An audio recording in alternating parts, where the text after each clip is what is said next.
Welcome to Health Done Right. I'm Dr. Becky, the creator of the science-based plan for wellness. Each week, I'll be discussing how to have a healthy life through healthy eating, behavioral changes, and physical activity. How can something so simple and fundamental to human existence be so darn complicated? There's a lot of misinformation about food and wellness, and Americans don't know how to or what to believe.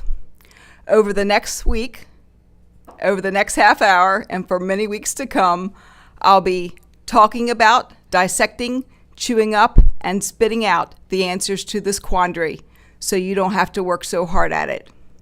This is not an infomercial. There are no crazy gimmicks, no unsustainable rapid weight loss tricks, magical supplements, nothing extreme. Just the support and resources to live a healthy life. First, let me tell you a little bit about myself so you can feel reassured by what I'm about to serve you. My background is unique, so therefore is my perspective, for it will be from a biological, physical, medical, and psychological perspective. Instead of a bonsai tree, instead of a ladder, I've climbed a bonsai tree. In 1978, I entered the medical profession as a nurse's aide. Since then, I've become board certified in obesity medicine and OBGYN. Along the way, I obtained an RN degree, a bachelor's degree in biology, a master's degree in psychology, an MD, medical degree.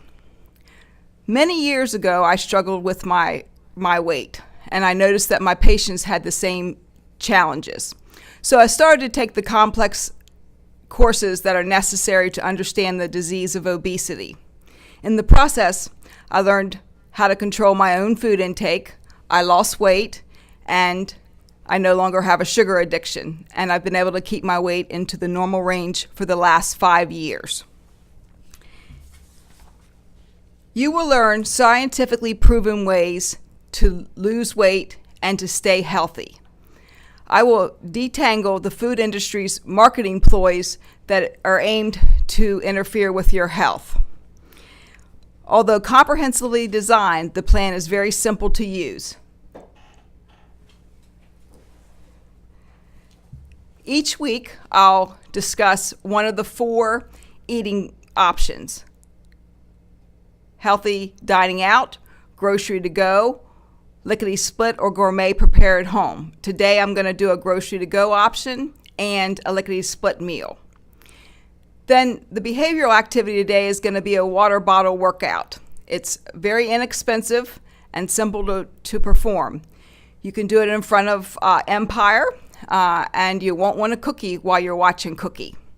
Then there will be a fact or fact section. Today we'll discuss artificial sweeteners, and science time and story time. Fact or fat? Artificial sweeteners are unsafe. This appears to be a hot topic. I know many times I'm putting Splenda into my coffee and somebody will say, oh, you're putting that poison in your drink. And I think about that statement and I wonder, where are people getting their information? I've been using Splenda for a long time. For a matter of fact, I have sitting next to my bed a poem from my very young son, and it says, "Roses are red, violets are blue, Splenda is sweet, and so are you." So I've been following this scientific information and analyzing this product for a long time. I actually had a stack of articles, research projects that I pulled myself in preparation of this program. Now, according to the National Cancer Institute and other health agencies, there's no sound scientific evidence that artificial sweeteners increase your risk of cancer or any serious health problem. No trials have been conducted on whether long-term use of artificial sweeteners increases your risk of obesity or any metabolic disease such as heart disease, diabetes, hypertension. The 6 approved sweeteners or sugar substitutes in this country are FDA approved as a food additive. And the 6 sweeteners are sucralose, or the yellow pack Splenda, aspartamate, the blue pack or equal, Truvia, the green pack or stevia, and the pink pack, which is sweet and low or saccharin. And then there is acesulfame and neotame. In pregnancy and while breastfeeding, a small amount or a reasonable amount of artificial sweeteners are considered acceptable. They even removed the warning off of the saccharin package recently. So the FDA has given what we call acceptable daily intake. So if you stay below the acceptable daily intake, there's no reason to believe that your health is at risk. And for some people who are dieting or are diabetic, this is a nice sweet substitute to sugar. It is a good replacement for table sugar. In my plan, if there was table sugar in the recipe, I swapped out pure maple syrup or pure honey, because these are natural prebiotics and they help your gut microbes, and you've heard me talk about the gut microbes many times. So when I can, I do substitute those out, but the artificial sweetener is a healthier choice than being obese or having metabolic disorders such as diabetes, prediabetes, inflammation, or heart disease. So, fact or fat, artificial sweeteners are unsafe. False. So next we have our recipe for health. In our fast-paced society, sometimes we need to have a meal and we need to have it stat. So the grocery-to-go combo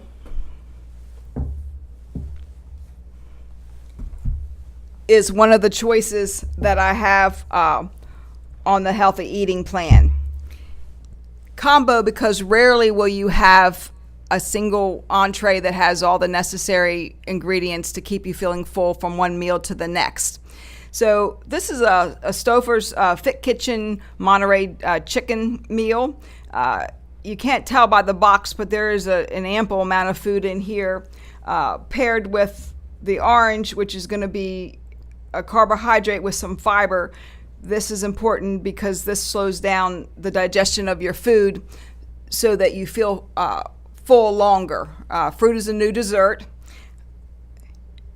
You don't want a drink that has sugar in it because, again, we don't want to shoot your blood sugar up. So this is a drink that I have found to be nutritious, and you can use, of course, water, unsweetened iced tea, unsweetened coffee, and then, of course, in order to get the ample amount of fat, I added some almonds.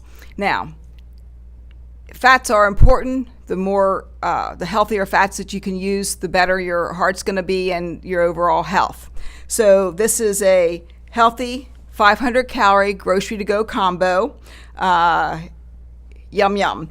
A delicious meal to zap quickly, but intended to be enjoyed slowly.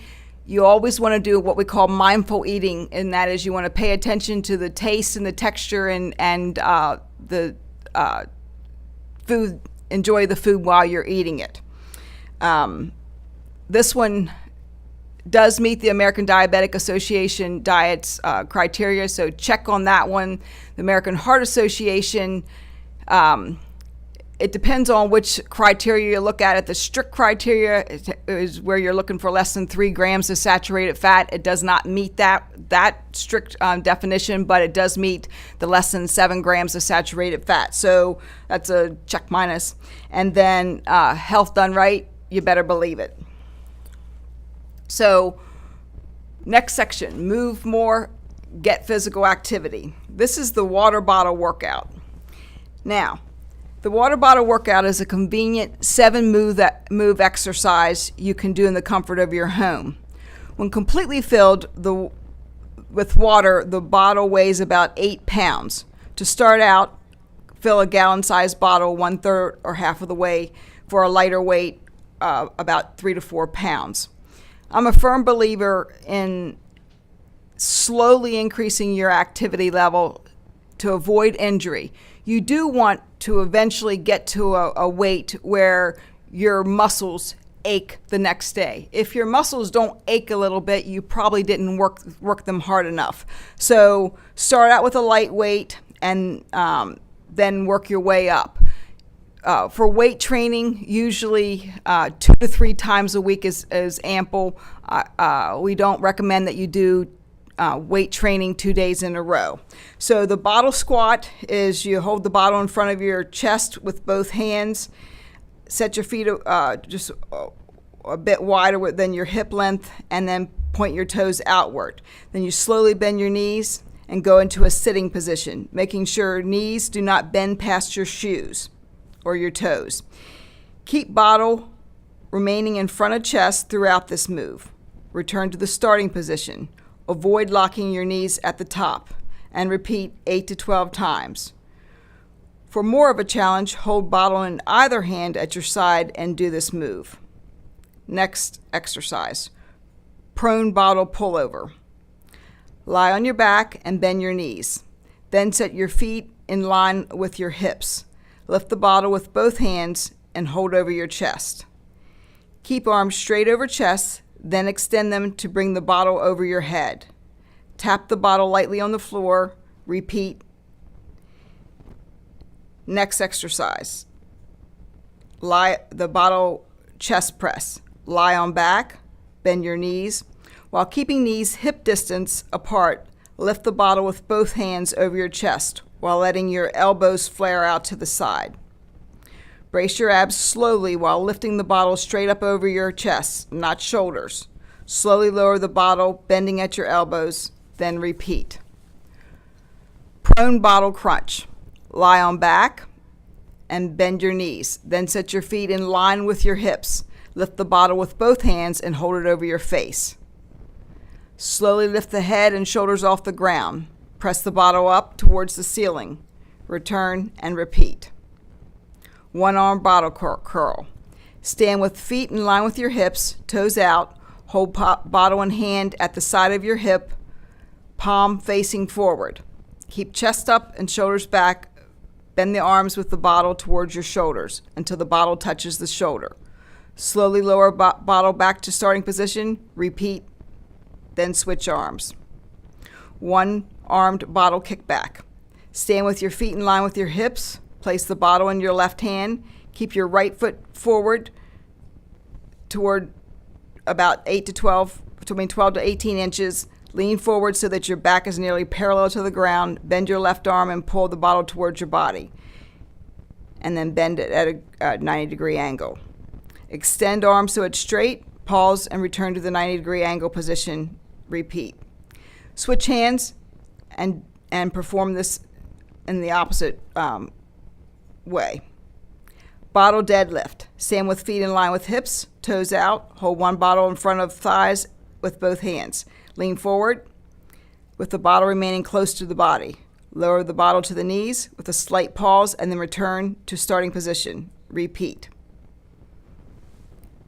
So if you perform this exercise in front of the TV or with some music and you start to get into a pattern, it'll become much easier to do. Listening to all the directions makes it a little bit more challenging, but really it's the same basic workout that I get at Gold's when I do the body pump class on Fridays. I paid attention to the moves this week and it's very similar to most of the moves that are in this program. Next, change your habits, change your life. Weigh yourself every week. The vast majority of weight lost in this country is regained. The National Weight Control Registry, yes, we do have one of those, reports that only 20% of dieters are able to keep their weight off. Those that maintain their weight loss weigh themselves weekly. The more weight you lose, the more likely you are to gain your weight back. So this is a simple tip to help encourage you to keep your weight off. So let's use science to make this a lifelong pattern. The science of health. The Obesity Journal recently released a study in which the impact of the quality of your diet was measured, and they specifically looked at what they call visceral fat or belly fat and liver fat. Now, when we talk about belly fat, we're not talking about the pinch the inch type. We're talking about what's deep to that.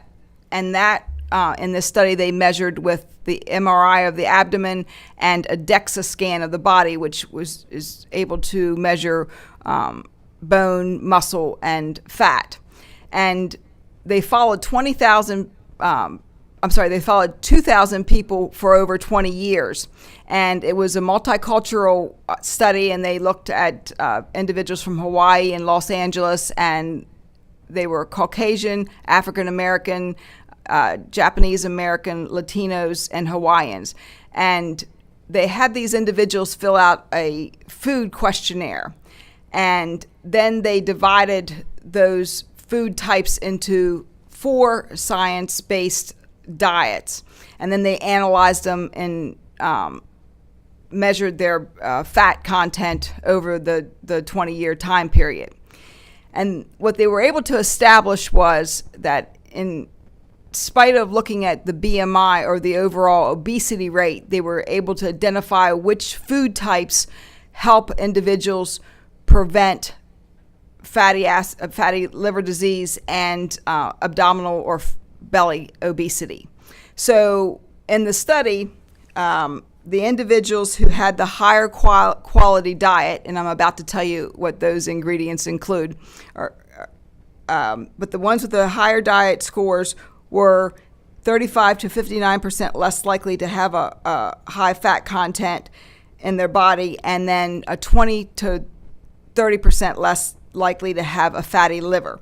Now, these two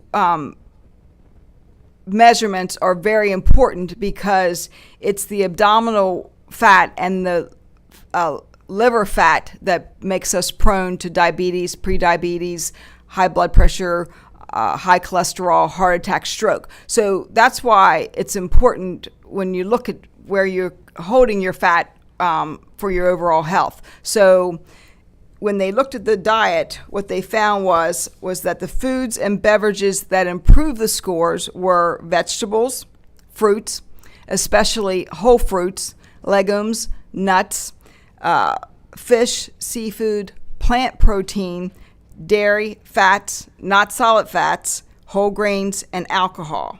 And the foods that lowered the scores were sodium, sugary beverages, fruit juice, refined grains, empty calories from solids, sugars, and alcohol, and red and processed meats. You may have noticed that alcohol was on both of the list, and that has to do with the amount of consumption of alcohol.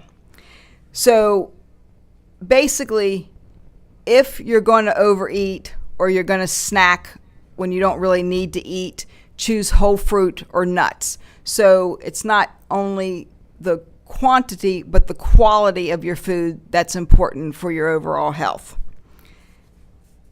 It's story time. Allie's roller coaster ride. On the first show, I talked about Allie Vincent, the first female winner of the Biggest Loser contest in 2008, when she won after losing 112 pounds. I then talked about her embarrassment and the regain of most of her weight and how her metabolism plummeted and her ego was shattered. And then I talked about, on the second show, health weight maintenance. So there's one more piece of information to Allie's story that's very important. She recently realized that a sexual assault incident had increased her appetite and also contributed to her obesity problem. The CDC reported that there's a direct link between sexual assault and obesity. So if you have one of these types of problems, you really should get that treated in addition to trying to correct your eating pattern. So show yourself some love, start Dr. Becky's Health Done Right immediately, and then go see a therapist to get some help on that deep-rooted problem. Okay, so we're now going on to Lickity Split meal number 3. So today I chose a very simple recipe that is Brussel sprouts and salmon. So the Brussels sprout recipe, we actually mix garlic and onions together, and then stir that all up, and you put it on a cookie sheet. Now, the salmon is going to get cooked on here also. But what I wanted to show you is how quickly you can put together a very healthy meal. So now you're going to put that in the oven, and while that's cooking, because it takes about 20 minutes more than the salmon, so while that's cooking, then you can start to put the salmon recipe together. So the salmon recipe includes capers, dill, and lemon. So we're going to use 2 tablespoons of lemon,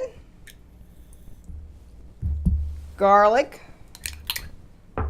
and I've already measured out the capers, and then we have fresh dill. So I know it seems like it's just been a minute, but 20 minutes just went by. We've taken the Brussels sprouts out of the oven, and we have the topping for the salmon all ready to go. 4 pieces of salmon, and we're going to put the topping back on, put them back in the oven, and while this is in the oven for about 10 minutes, all right, so don't look at this. You're going to evenly divide that over. While that's in the oven for 10 minutes, we're going to put together our dessert. So that's going in the oven.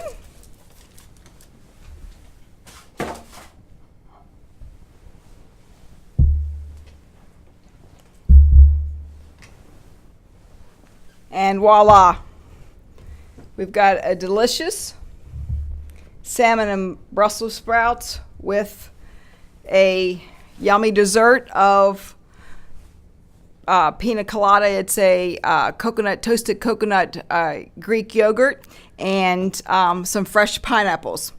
This will taste so good, you'll feel like you're on an island. Your arteries will feel nice and clear. Now, you can put some salt on the food. I would recommend one of the salt substitutes because the capers have some sodium in it. So does this meet the American Heart Association diet? Check. DASH diet? Check. American Diabetic Association diet? Check. Mediterranean diet? Check. Health done right? You better believe it. I'm just going to leave those up there while I talk about the cheers to your health beverage.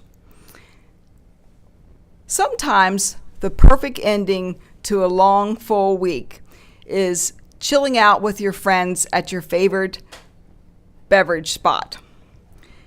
Maybe you have a favorite wine kitchen or a local brewery, say Fun Guys. Many Americans drink alcohol on special occasions, sometimes just on the weekend. A lot of the short-term drawbacks of alcohol have to do with what we eat along with it. Eating right has a lot to do with how our body experiences the alcohol.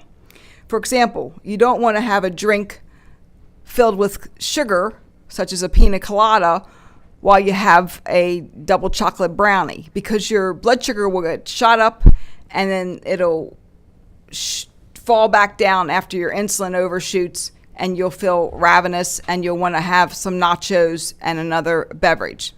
The best plan is to make a plan before you go out, before the alcohol affects the rational part of your brain. So I've said before, for ladies, that's 1 drink a night, and gentlemen, that's 2. But if you are going to go out, say it's 4:30, and you know that you'll probably have a drink around 6, then have a healthy snack before you go out, or plan on having a healthy snack when you get there before you even start to consume the alcohol. If you're at home, you can put a Lickity Split 100 calorie or 200 calorie snack together, or if you go to a restaurant on the list, you can choose one of those snacks. Whatever you do, don't drink on an empty stomach. So you can try to eat something light, say a salad with some shrimp on it, or you can share something with the whole table, but eat a small amount of it before you consume your first alcohol. Now, this drink for today was supposed to be a modification of a Tom Collins. I, however, have never had a Tom Collins, so I'm not quite sure how this is going to taste. And furthermore, for some odd reason, I thought that the lemongrass mint lemon sparkling water was a real thing. But I think what it is that you buy that and you put those things in. So what I did was I put the mint in, and then I used a lemon, just a plain lemon sparkling water. And then I added, I did find a creamy vanilla sparkling water. And of course I used the vanilla vodka. So mix this all together. Again, measure out your alcohol. And here's to your health. Beverage. Okay, we're at the end of this week's show. I'm Dr. Becky, and this was Dr. Becky's Health Done Right. Ready to change your life? We're looking for a few folks to try the entire program for free for 60 days. Send me an email at Dr. Becky's Health Done Right, and I can get you signed up for the program. Thanks for joining in. I hope you enjoyed the program and that you're able to walk away with a few nuggets to help improve your quality of life and your health. Don't start any program without talking with your healthcare provider. See you next week, same time, same place. If you have a healthy lifestyle question, send me an email and I'll review it at next week's show. Don't forget, being healthy is a choice. Until next week, here's to your health done right.